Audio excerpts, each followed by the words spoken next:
yakni cara meningkatkan dan memperkuat iman kita kepada Allah Subhanahu wa taala, sebagaimana yang hal ini telah ditanyakan oleh saudara kita yang di grup, yang mudah-mudahan hal ini mendatangkan kebaikan dan juga manfaat, terutama pada diri Al-Fakir dan juga bagi antum sekalian. Amin Allahumma amin.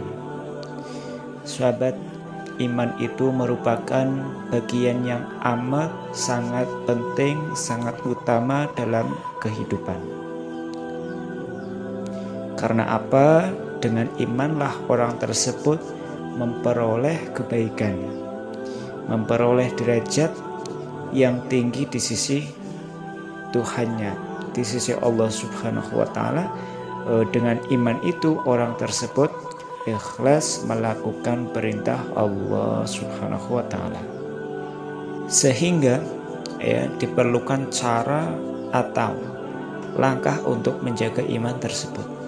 Dari beberapa hal yang dapat meningkatkan iman kita kepada Allah Subhanahu wa taala, agar ibadah kita itu semangat, agar ibadah itu kita bisa khusyuk kepada Allah Subhanahu wa taala. Maka dalam hal itu kita berusaha, berupaya menjalankan daripada perintahnya, baik yang wajib ataupun yang disunahkan.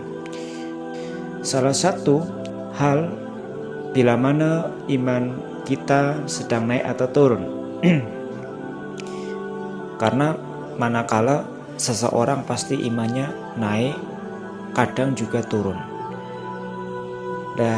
Yang menjadi persoalan bila mana turunnya iman itu, biasanya itu beribadah itu malas-malasan. Berbuat dosa itu mudah. Karena apa? Imannya itu sedang turun. Bagaimana untuk menaikkan kembali iman kita supaya ibadah itu bisa khusyuk, ibadah itu bisa semangat? Yang pertama adalah kita mendekatkan diri kepada Al-Quran. Mendekatkan diri kepada Al-Quran Al-Karim. Maknanya membaca kitabullah, membaca Al-Quran. Karena Al-Quran itu adalah merupakan petunjuk utama untuk memperoleh keteguhan iman, dan merupakan penghubung yang sangat kokoh antara hamba kepada Allah Subhanahu wa ta'ala.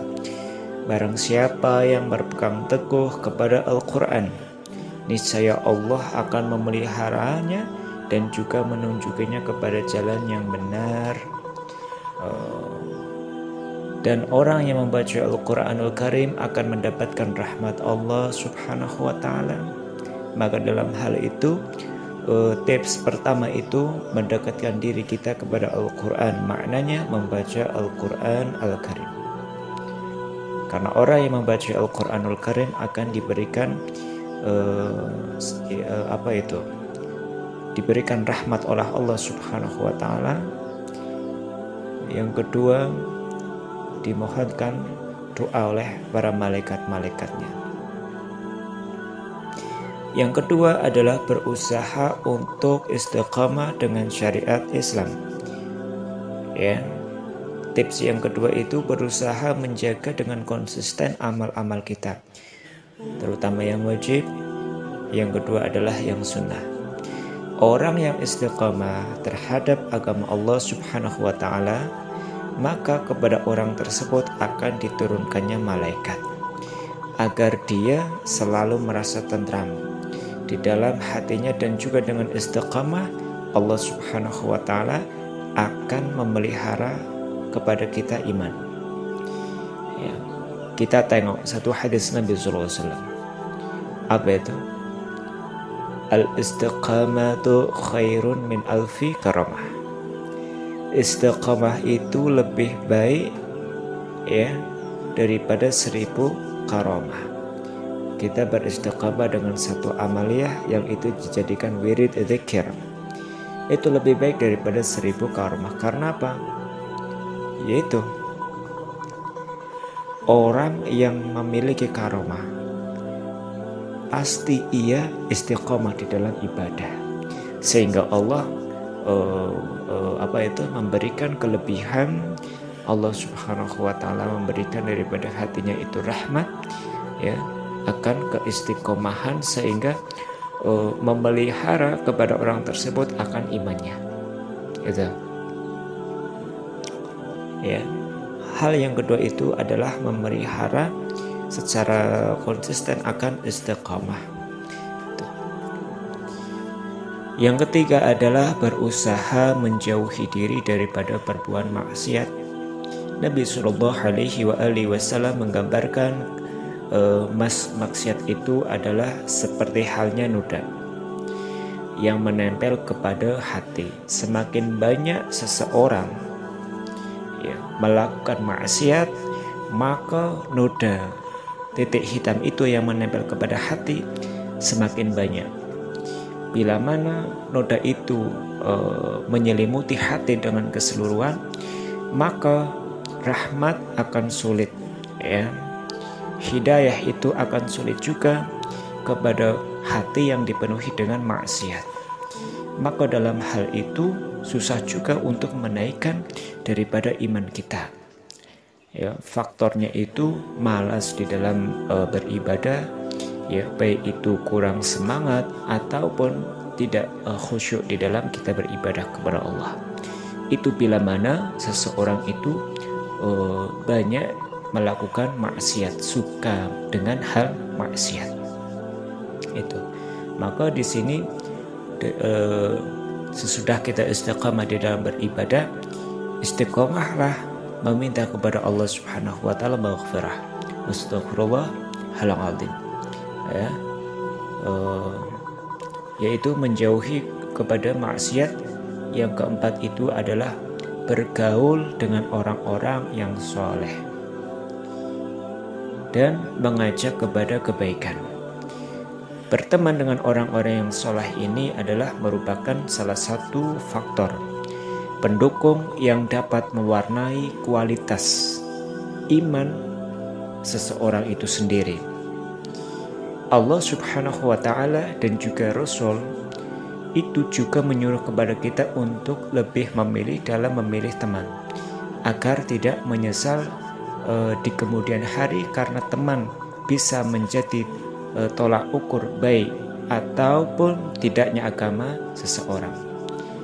Bila mana teman kita baik, insya Allah kita akan termotivasi, akan terbawa di dalam kebaikan itu.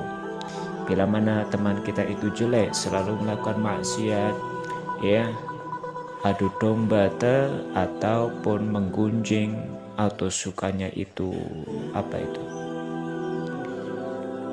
berbohong, kita pun pasti akan terbawa juga kepada hal yang demikian. Maka anjuran di dalam kita untuk memilih teman itu sangat dianjurkan untuk kita bergaul dengan orang-orang yang baik, orang-orang yang bisa mengingatkan akan kebaikan. Daripada keempat itu, insya Allah, ya, bila mana kita mau menjalankan, pasti insya Allah tuh iman kita akan stabil. Terus ada juga tambahan amaliyah, yaitu untuk supaya hati kita dijaga daripada iman. Itu ada amaliyah, yaitu satu doa dari Rasul Sallallahu Alaihi Wasallam. Berbanyak, ya muqallibal qulub, tsabbit qalbi ala dinik. Yang kedua adalah ya hayyu ya qayyum la ilaha illa anta, sebanyak 40 kali dalam satu hari. Ini dari Malaikatul Jibril yang diajarkan kepada Nabi Muhammad SAW. Siapa orang yang membaca dengan istiqamah ya hayyu ya qayyum la ilaha illa anta dalam satu hari 40 kali, niscaya hatinya itu akan hidup kembali, ya. Hatinya akan hidup dengan berbuahnya itu adalah menikmati daripada kita beribadah kepada Allah Subhanahu wa taala, bisa semangat dan juga khusyuk kita di dalam kita beribadah. Ya, amalkan ini selama 40 hari. Ya, banyak ulama itu menganjurkan untuk kita mendawamkan zikir ini supaya hati kita hidup kembali, terus iman kita terjaga. Ya. Mudah-mudahan hal ini mendatangkan kebaikan dan juga manfaat. Mudah-mudahan Allah Subhanahu wa Ta'ala memelihara daripada tercabutnya iman pada diri kita semua, dan mudah-mudahan kita mendapatkan keselamatan fitini wa dunya wal akhirah. Amin. Allahumma amin. Astaghfirullahaladzim wa atubu ilaih. Wassalamualaikum warahmatullahi wabarakatuh.